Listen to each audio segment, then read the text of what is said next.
नमस्कार, आप देख रहे हैं सादा न्यूज और मैं हूं आपके साथ दीप्ति। आइए रुक करते हैं खास खबर की ओर। मुख्यमंत्री डॉक्टर मोहन यादव ने भोपाल निवास स्थित समत्व भवन में विक्रमोत्सव 2026 की तैयारियों के संबंध में बैठक ली और अधिकारियों को आवश्यक दिशा निर्देश दिए हैं। साथ ही मुख्यमंत्री डॉक्टर मोहन यादव की उपस्थिति में मुख्यमंत्री आवास समत्व भवन में 4000 मेगावाट बिजली आपूर्ति समझौतों पर भी हस्ताक्षर किए गए हैं। साथ ही मुख्यमंत्री डॉक्टर मोहन यादव की अध्यक्षता में हुई कैबिनेट बैठक में कई महत्वपूर्ण फैसलों पर मुहर लगी है। शाम को मुख्यमंत्री डॉक्टर मोहन यादव और केंद्रीय मंत्री मनसुख मंडाविया ने खेलो एमपी यूथ गेम्स का राज्य स्तरीय समारोह का शुभारंभ किया।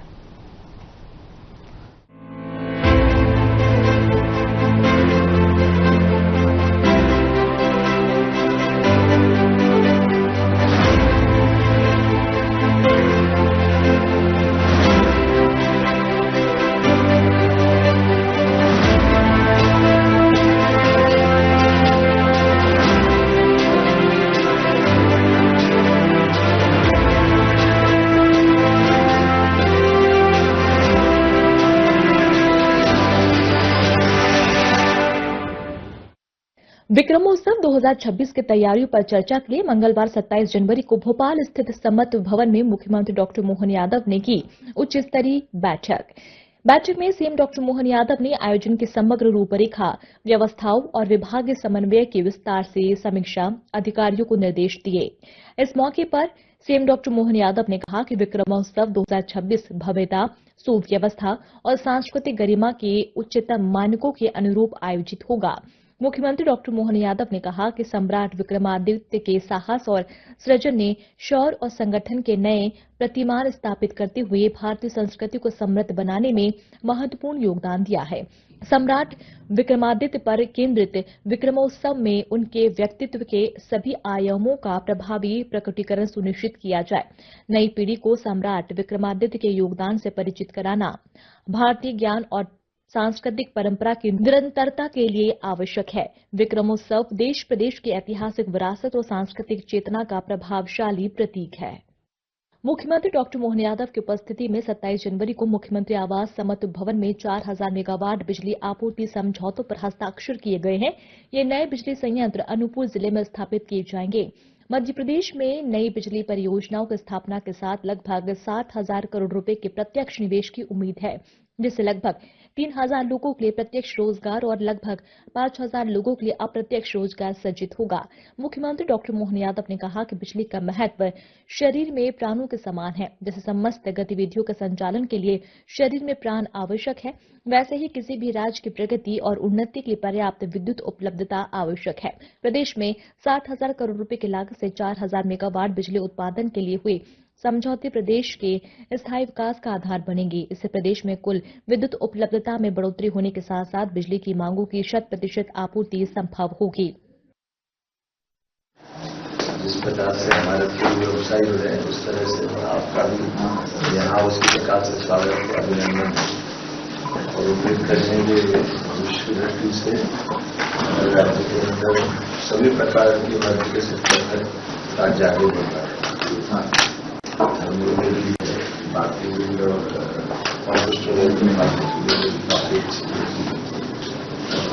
राज्य के साथ जुड़कर देश की प्रगति माननीय मोदी जी के साथ प्रदेश कदम से कदम मिलाकर चल रहा है। उम्मीद करेंगे कि आपका ये सहयोग आगे मिलेगा। और भी अन्य सेक्टर है जिसमें आप बहुत अच्छे से सबको बुला रहे हैं, सबको जोड़ भी रहे हैं। बिजली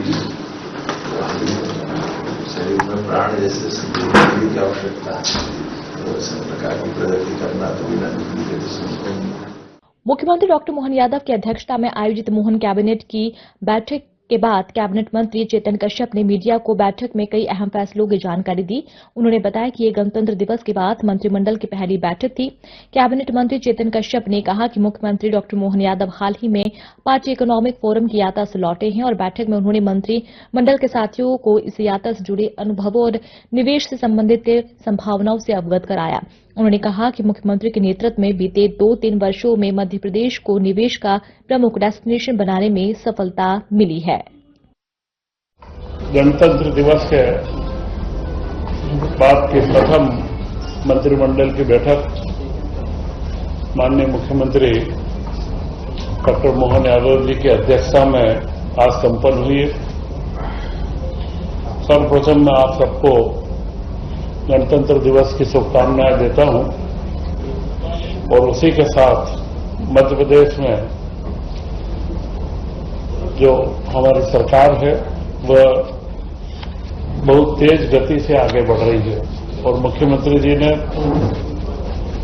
वर्ल्ड इकोनॉमिक फोरम की यात्रा में जो वो होकर के आए हैं उससे मंत्रिमंडल के साथियों को अवगत कराया है।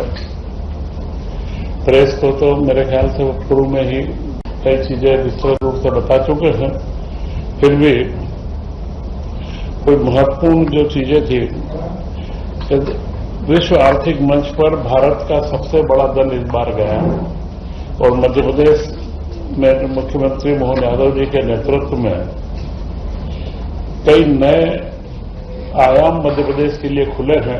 वे सबसे महत्वपूर्ण है, वे स्पेस टेक नीति में हो, चाहे हमारे सर्वर के अंदर हो, गूगल से, एनवीडिया से, लॉजिकल पार्क के लिए, ऐसे कई विभिन्न आयामों में जो पिछले 2-3 सालों से एक माहौल बनाया गया है निवेश का मध्य प्रदेश में, और निवेश के अंदर हम मध्य प्रदेश को डेस्टिनेशन बनाने में सफल भी हुए हैं।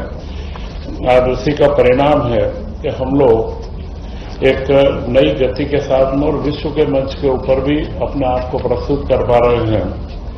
आज की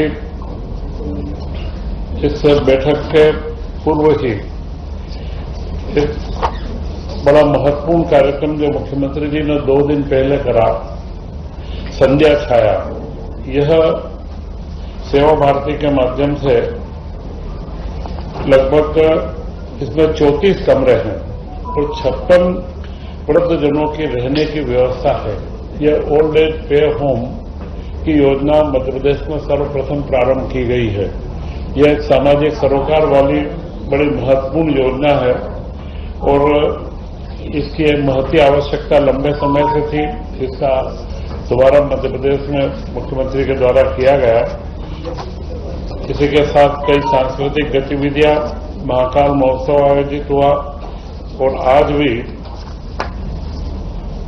खेलो एमपी का यूथ गेम्स का उद्घाटन पीटी नगर स्टेडियम में संपन्न होने जा रहा है, जिसमें मुख्यमंत्री की अध्यक्षता में वह शुभारंभ होगा।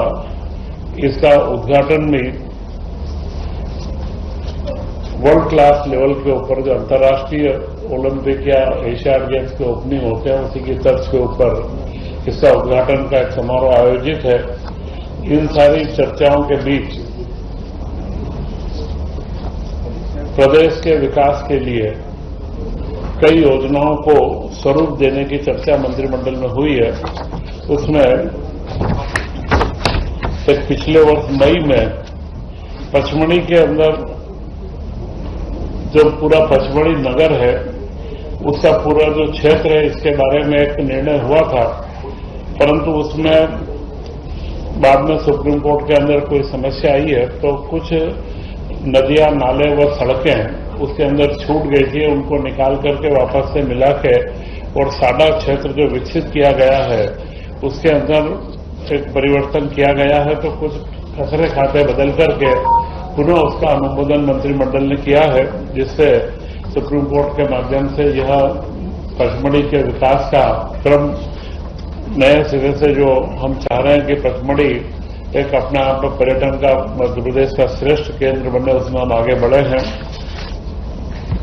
टाइगर रिजर्व आप सब जानते हैं, पूरे हमारी टाइगर की जनसंख्या मध्य प्रदेश में बड़ी तेज गति से बढ़ रही है और उसको देखते हुए हमारे यहाँ के 9 टाइगर रिजर्व हैं। उन रिजर्व में बफर जोन के अंदर भी कई घटनाएं सामने आ रही है। तो बफर जोन में जो टाइगरों की जनसंख्या बढ़ने के कारण से बफर जोन को भी सुरक्षित बनाना, इसके लिए एक तो 390 करोड़ की योजना मंत्रिपरिषद के द्वारा भी स्वीकृत की गई है। इसी के साथ मंत्रिपरिषद के द्वारा जल संसाधन विभाग की 2 परियोजनाएं स्वीकृत की गई है। तवा परियोजना के दाईं तट की ओर से एक बागरा शाखा है, वहां से लिफ्ट इरिगेशन के माध्यम से सोहागपुर व बाबई 2 तहसील को लिफ्ट करके पानी दिया जाएगा और उसी के साथ दाई तट के पिपरिया शाखा से सोहागपुर तहसील को पानी दिया जाएगा, जिसमें एक योजना से 4200 हेक्टेयर और दूसरी योजना से 6000 हेक्टेयर, इस तरह कुल 10,200 हेक्टेयर सिंचाई वहां पर की जाएगी। और अभी वर्तमान में पूरे नरसिंहपुर जिले के अंदर यह सबसे ज्यादा सिंचाई का रकबा अभी 78% के करीब वहां पर सिंचाई का रकबा है, जो बढ़कर के इस सिक्के माध्यम से अगर हम देखेंगे तो 78 से 80-81 के आसपास पहुंचेगा। और मुख्यमंत्री जी की जो मंशा है कि खेती के रकबे में जहां आवश्यकता है 100% तक सिंचाई में पहुंचे, उस दिशा में यह जो हमारे पास उपलब्ध पानी है, यह पानी तवा डैम में उपलब्ध पानी की जो हम क्षमता से कम उपयोग कर रहे थे, उसका उपयोग करके और इन दोनों योजनाओं को बनाया गया है। इनकी लागत 215 करोड़ रुपए है और तो इसमें 63 गांव के हमारे व्यक्ति वहां पर लाभान्वित होंगे।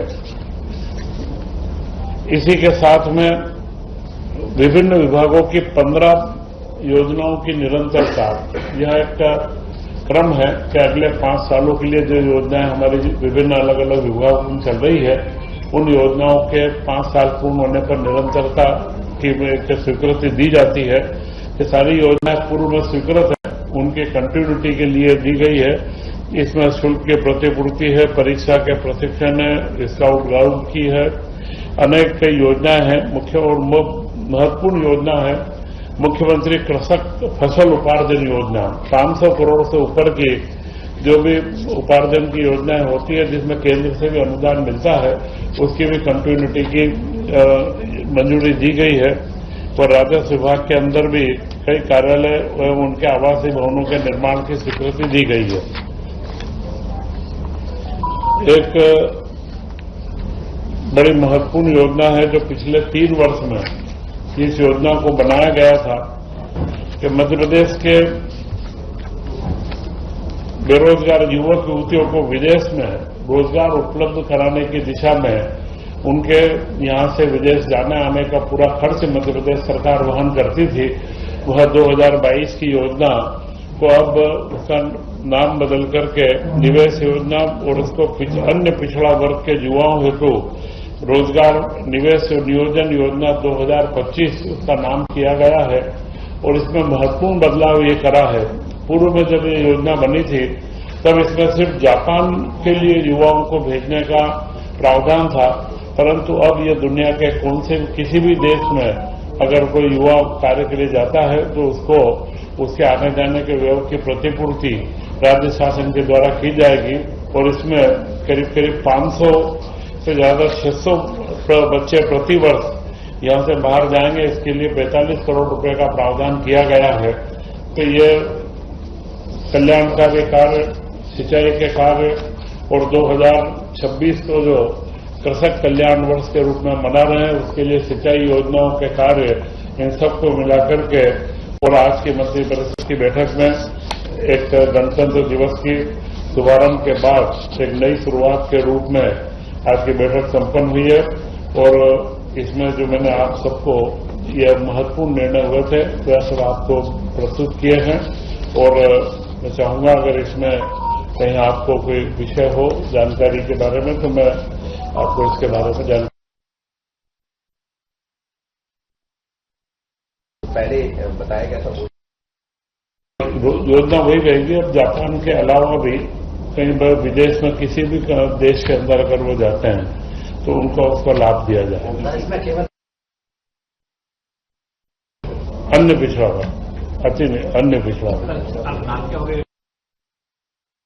नाम इसका कभी युवाओं तो 2025 मुख्य बात है। अन्य पिछड़ा वर्ग के युवाओं तो विदेश रोजगार निवेश जो 2000 पहले 22 था उसको 2025 कर देंगे, क्योंकि जापान के बाद में पूरे देश के बाकी भी देशों को जोड़ा गया, इसलिए इसका नाम भी बदल करके और अगली इसकी कंटिन्यूटी पूरी दी गई है। उद्यम योजना नहीं, युवा उद्यम नहीं, ये है विदेशों में रोजगार नियोजन।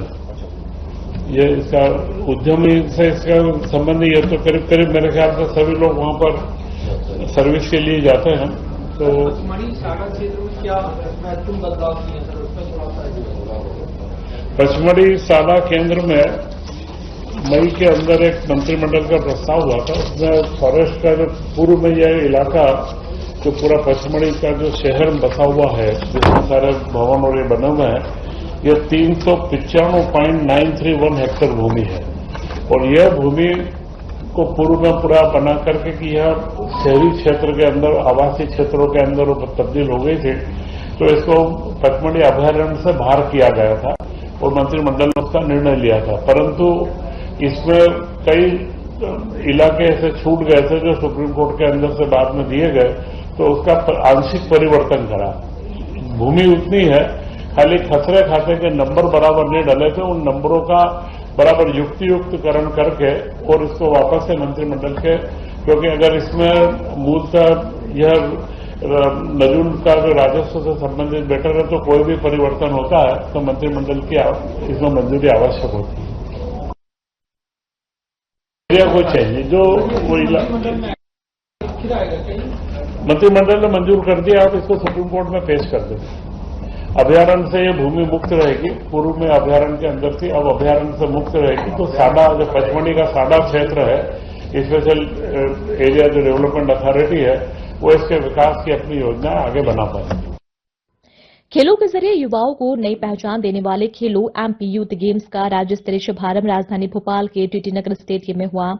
भव्य उद्घाटन समारोह में मुख्यमंत्री डॉक्टर मोहन यादव और केंद्रीय मंत्री मनसुख मांडविया ने प्रतियोगिताओं का आगाज किया। समारोह में सुप्रसिद्ध पार्श्व गायक कैलाश खेर ने अपनी प्रस्तुति दी। उसके साथ ही India's got talent fame dance group की प्रस्तुतियां, खेलों के इतिहास पर आधारित नृत्य नाटिका और आतिशबाजी कार्यक्रम आकर्षण का केंद्र रहा। माता की, भारत माता की। आज के इस बहुत जोश, उत्साह और उमंग भरे वातावरण में पूरे प्रदेश की तरुणाई यूथ गेम्स के उद्घाटन के खास करके इस आयोजन में यहां शामिल है। मेरे साथ मंच पर अभी जिनने अपना विषय रखा, हमारे खेल मंत्री माननीय विश्वास कैलाश सारंग जी, माननीय प्रभारी मंत्री चेतन कश्यप जी, माननीय मंत्री गोविंद सिंह राजपूत जी, माननीय मंत्री राव उदय प्रताप सिंह जी, माननीय मंत्री नरेंद्र शिवाजी पटेल जी, यहां के हमारे लोकप्रिय विधायक रामेश्वर शर्मा जी, माननीय विधायक भगवान दास सबनानी जी, माननीय विधायक विष्णु खत्री जी, एक और मंत्री हमारी उधर बैठी है डॉक्टर प्रतिमा बागरी जी, महापौर जी, सभापति जी, हमारे सारे वरिष्ठ अधिकारीगण, क्रीड़ा भारती के हमारे संगठन मंत्री जी। इस अवसर पर हमारे लिए ओलंपिक एसोसिएशन के प्रदेश के सचिव प्रशांत सिंह जी, दिग्विजय सिंह जी, और इस अवसर पर तुलसीराम सिलावट जी। आज दो बड़ी बड़ी परियोजना आपके माध्यम से प्रदेश को मिली है। जोरदार ताली बजा करके इस पूरे आयोजन का शुभारंभ करें। और सच में मैं लंबा भाषण देने नहीं आया हूं। सुरों के अलग प्रकार के कलाकार जिनके माध्यम से आनंद आता है। जोरदार अभिनंदन कैलाश खेर के लिए भी करें। और सच में बजाय भाषण देने के आप सब इस कार्यक्रम का उद्घाटन करने के लिए अपना मोबाइल निकाल लें। सब अपने अपने मोबाइल को निकालें और आप सब उद्घाटन करेंगे। आज सब मुख्य अतिथि है, अपने अपने मोबाइल की लाइट जला करके जो जहां बैठा है वहीं से लाइट जला करके इसका उद्घाटन करें। सच में यह आनंददायी क्षण हमको मिलेगा। ये मंच वाले भी अपना मोबाइल निकाल लें, सब अपनी लाइट जलाएं। देखो क्या लग रहा है, परमात्मा की दया से उधर भी बाकी लोग बचे हैं, सारे के सारे बच्चे